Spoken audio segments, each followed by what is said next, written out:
L'aviation russe a intensifié ses frappes dans la région de Soumy, ciblant spécifiquement les réserves des brigades ukrainiennes impliquées dans les opérations militaires contre le territoire russe.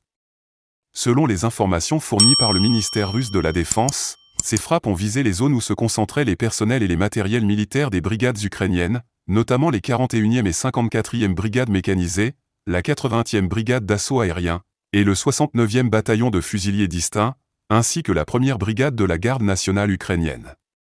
D'autres unités, telles que les 101e, 103e et 107e brigades de défense territoriale, ont également été touchées par ces frappes aériennes. Ces actions s'inscrivent dans une stratégie plus large visant à affaiblir les capacités militaires ukrainiennes dans cette région stratégique.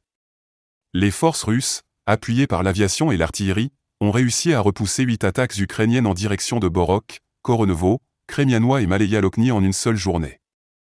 Des tentatives d'assaut en direction de Spalny, Olgovka et Ruskaya Konopelka ont également été déjouées, confirmant la forte résistance opposée par les troupes russes. En parallèle, les opérations de recherche et d'élimination des groupes de saboteurs ukrainiens dans les zones forestières environnantes se poursuivent. Ces actions montrent la détermination des forces russes à maintenir leur contrôle sur cette région tout en empêchant toute infiltration ou tentative de sabotage par les forces ukrainiennes. Les frappes russes ont également visé les concentrations de troupes et de matériel des 22e, 61e et 115e brigades mécanisées, ainsi que des 82e et 92e brigades d'assaut aérien des forces armées ukrainiennes dans plusieurs localités, dont Apanazovka, Borok, Viktorovka, Kruglanki, Krasnoktyabrski, Lyubimovka et Maleya-Lokny.